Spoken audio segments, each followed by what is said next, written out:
Hi friends, welcome to my channel. ಬನ್ನಿ ಇವತ್ತು ಮನೇಲಿ ಸುಲಭವಾಗಿ ಸಾಂಬಾರು ಪುಡಿ ಯಾವ ರೀತಿ ಮಾಡೋದು ಅಂತಂದೇಳಿ ತೋರಿಸ್ಕೊಡ್ತಾ ಇದ್ದೀನಿ. ಒಂದ್ಸಲ ಈ ಸಾಂಬಾರು ಪುಡಿ ಮಾಡಿಕೊಂಡ್ರೆ ಒಂದು ವರ್ಷ ಇಟ್ಟರೂ ಕೆಡೋದಿಲ್ಲ. ಈ ಸಾಂಬಾರು ಪೌಡರನ್ನು ಯಾವುದೇ ವೆಜ್ ಸಾರು ಮಾಡಿದರೂ ತುಂಬಾ ರುಚಿಯಾಗುತ್ತೆ. ಈಗ ಆಲ್ರೆಡಿ ನಾನು ಈ ಸಾಂಬಾರು ಪೌಡರ್ ಮಾಡೋದಕ್ಕೆ ಎಲ್ಲ ಮಸಾಲೆ ಐಟಮ್ಸ್ನ ಎತ್ತಿಟ್ಕೊಂಡಿದ್ದೀನಿ.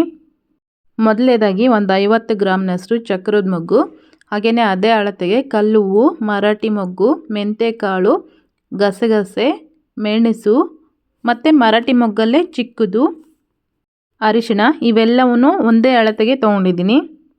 150 ಗ್ರಾಮ್ನಷ್ಟು ಜೀರಿಗೆ, ಒಂದು 50 ಗ್ರಾಮ್ನಷ್ಟು ಮೆಣಸು, ಅದೇ ಅಳತೆಗೆ ಏಲಕ್ಕಿ, ಒಂದು 50 ಗ್ರಾಮ್ ಲವಂಗ, ಹಾಗೆಯೇ ಒಂದು 150 ಗ್ರಾಮ್ನಷ್ಟು ಚಕ್ಕೆನ ತೊಗೊಂಡಿದ್ದೀನಿ.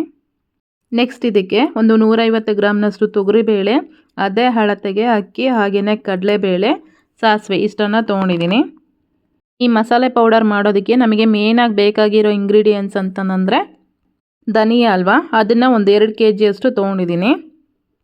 ಹಾಗೆಯೇ ಒಂದು 3 ಕಟ್ಟಾಗುವಷ್ಟು ಕರಿಬೇವು ತೊಗೊಂಡು ಒಂದು 3 ದಿನ ನೆರಳಲ್ಲೇ ಒಣಗಿಸ್ಬಿಟ್ಟು ತೊಗೊಂಡಿದ್ದೀನಿ. ನೋಡಿ, ಈ ಸಾಂಬಾರು ಪೌಡರನ್ನು ಒಂದೊಂದು ಕಡೆನೇ ಒಂದೊಂದು ರೀತಿಯಾಗಿ ಮಾಡ್ತಾ ಇರ್ತಾರಲ್ವ. ಸೊ ಇವತ್ತು ನಾವು ಮಾಡೋ ರೀತಿಯಲ್ಲಿ ಸಾಂಬಾರು ಪುಡಿ ಮಾಡಿ ತೋರಿಸ್ತಾ ಇದ್ದೀನಿ. ಈ ಥರ ಸಾಂಬಾರು ಪುಡಿ ಮಾಡಿಕೊಂಡ್ರೆ ವರ್ಷಗಟ್ಟಲೆ ಇಟ್ಟರೂ ಈ ಸಾಂಬಾರು ಪೌಡರ್ ಹಾಳಾಗಲ್ಲ, ಹಾಗೆಯೇ ರುಚಿ ಸಹ ಕಡಿಮೆ ಆಗಲ್ಲ. ಇವನ್ನ ನಾವೀಗ ಆದಷ್ಟು ಸಣ್ಣ ಉರಿಲಿ ನಿಧಾನಕ್ಕೆ ಸ್ವಲ್ಪ ಕಲರ್ ಚೇಂಜ್ ಆಗೋವರೆಗೂ ನಾವು ಹುರ್ಕೋಬೇಕಾಗುತ್ತೆ.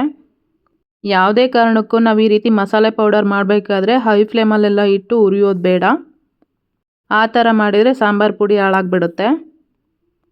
ಈ ಥರ ಹುರ್ಕೊಂಡು ಎಲ್ಲ ಮಸಾಲೆ ಪದಾರ್ಥಗಳನ್ನ ಒಂದೇ ಪಾತ್ರೆಯಲ್ಲೇ ಹಾಕ್ಕೊಳ್ಳಿ.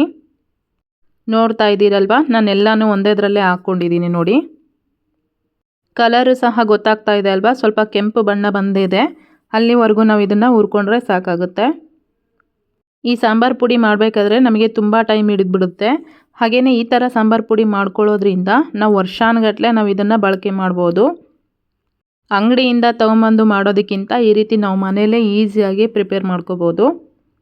ಇದನ್ನು ನಾನು ಒಲೆಯಲ್ಲೇ ಮಾಡ್ತಾ ಇಲ್ಲ, ಸ್ಟವಲ್ಲೇ ಮಾಡ್ತಾ ಇದ್ದೀನಿ. ನೋಡಿ, ಒಂದೊಂದೇ ಐಟಮ್ಸ್ನ ನಾವು ಈ ರೀತಿ ಹಾಕಿಬಿಟ್ಟು ಸಣ್ಣ ಉರಿಲಿ ಸ್ವಲ್ಪ ಕಲರ್ ಚೇಂಜ್ ಆಗೋವರೆಗೂ ನಾವು ಉರಿತಾ ಬರಬೇಕು.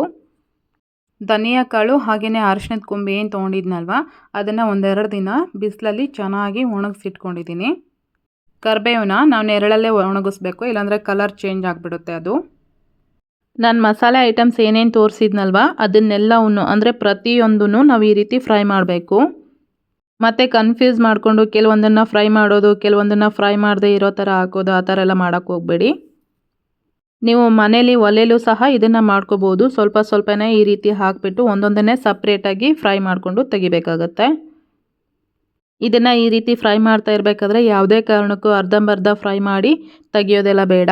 ಅದನ್ನು ಸ್ವಲ್ಪ ಕಂಪ್ಲೀಟಾಗಿ ಸ್ವಲ್ಪ ಕಲರ್ ಚೇಂಜ್ ಆಗೋವರೆಗೂ ಸಣ್ಣ ಉರಿಲಿ ನಾವು ಈ ರೀತಿ ಫ್ರೈ ಮಾಡ್ತಾ ಇರಬೇಕು. ಪ್ರತಿಯೊಂದು ಐಟಮ್ಸ್ನು ನಾವು ಈ ರೀತಿ ಫ್ರೈ ಮಾಡ್ಕೋಬೇಕಾಗುತ್ತೆ. ಹಾಗಾದರೆ ಸಾಂಬಾರು ಪುಡಿ ಕೆಡೋದಿಲ್ಲ, ಹಾಗೆಯೇ ಇದ್ರ ಟೇಸ್ಟು ಸಹ ಅಷ್ಟೇ ಚೆನ್ನಾಗಿರುತ್ತೆ. ಕೆಲವರು ಹಾಗೆ ಹಾಕ್ಸ್ಕೊಬರ್ತಾರಲ್ವ, ಈ ರೀತಿನೂ ಒಂದ್ಸಲ ಟ್ರೈ ಮಾಡಿ. ಇವನ್ನೆಲ್ಲ ಈ ರೀತಿ ಫ್ರೈ ಮಾಡಿಕೊಂಡು ಎಲ್ಲನೂ ಒಂದೇ ಬಾಣಲಿಗೆ ಹಾಕಿ 1-2 ಗಂಟೆ ಬಿಸಿಲಲ್ಲಿ ಒಣಗಿಸ್ಬಿಟ್ಟು ಅದನ್ನು ಇಮ್ಮಿಡಿಯೇಟ್ಲಿ ತಗೊಂಡೋಗಿ ಮಿಷಿನಲ್ಲಿ ಹಾಕಿಸ್ಕೊಂಬಂದರೆ ಪೌಡರು ಸಹ ಅಷ್ಟೇ ಸಣ್ಣದಾಗಿ ಸ್ಮೂತಾಗಿ ಬರುತ್ತೆ. ಹಾಗೆಯೇ ಸ್ವಲ್ಪ ಕರಿಬೇವು ಏನು ತೊಗೊಂಡಿದ್ದೀವಲ್ವ, ಈಗ ಆಲ್ರೆಡಿ ನಾವು ಅದನ್ನು ಸ್ವಲ್ಪ ಒಣಗಿಸ್ಕೊಂಡಿದ್ದೀವಿ ಅಂತಂದೇಳಿ ಹಾಗೆ ಹಾಕೋದೆಲ್ಲ ಏನೂ ಬೇಡ. ಅದನ್ನು ಸಹ ಸ್ವಲ್ಪ ಫ್ರೈ ಮಾಡಿ ಹಾಕ್ಕೊಂಡ್ರೆ ಚೆನ್ನಾಗಾಗುತ್ತೆ. ನೋಡಿ, ಒಂದೊಂದಾಗಿಯೇ ಈ ರೀತಿ ನಿಧಾನಕ್ಕೆ ಹುರ್ಕೋಬೇಕು ನಾವು. ಒಂದೊಂದು ಕಡೆನೇ ಒಂದೊಂದು ಥರ ಡಿಫ್ರೆಂಟಾಗಿ ಮಾಡ್ತಾ ಇರ್ತಾರಲ್ವ, ಕೆಲವೊಬ್ರು ಇನ್ನೂ ಬೇರೆ ಥರದ ಐಟಮ್ಸ್ ಎಲ್ಲ ಹಾಕಿ ಮಾಡ್ತಾ ಇರ್ತಾರೆ. ಸೊ ನಾನು ನಮ್ಮ ಕಡೆ ಯಾವ ಥರ ಮಾಡ್ತಾರೋ ಅದೇ ರೀತಿಯಲ್ಲೇ ನಾನು ಇವತ್ತು ಸಾಂಬಾರು ಪುಡಿನ ಮಾಡಿ ತೋರಿಸ್ತಾ ಇದ್ದೀನಿ.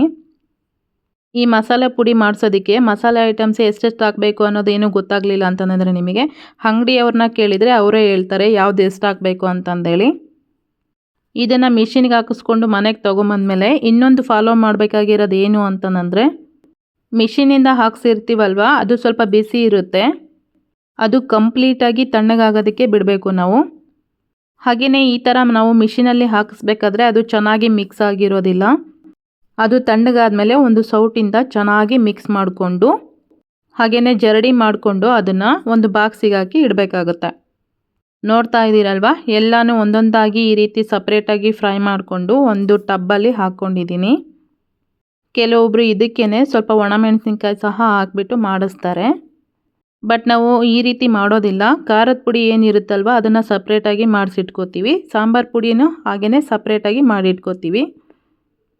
ಈ ಪೌಡರ್ನ ನಾವು ಯಾವುದೇ ವೆಜ್ ಸಾಂಬಾರು ಅಂದರೆ ಬದನೆಕಾಯಿ ಸಾಂಬಾರು ಆಗಿರ್ಬೋದು, ಮೊಳಕೆ ಕಾಳು ಸಾಂಬಾರು ಆಗಿರ್ಬೋದು, ಇನ್ನೊಂದು ಥರದ ಬೇರೆ ಯಾವುದೇ ತರಕಾರಿ ಸಾಂಬಾರುಗಳಿಗೆ ಹಾಕಿ ಮಾಡಿದರೆ ತುಂಬಾ ರುಚಿಯಾಗುತ್ತೆ.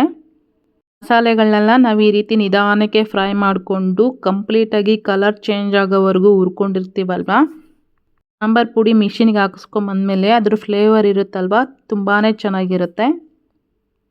ಅಂಗಡೀಲಿ ತೊಗೊಂಬಂದು ಸಾಂಬಾರುಗಳನ್ನ ಮಾಡ್ಕೊಳ್ಳೋದಕ್ಕಿಂತ ನಾವು ಈ ರೀತಿ ಸಾಂಬಾರು ಪೌಡರನ್ನು ಮನೇಲೇ ರೆಡಿ ಮಾಡಿಕೊಂಡ್ರೆ ಚೆನ್ನಾಗಿರುತ್ತೆ.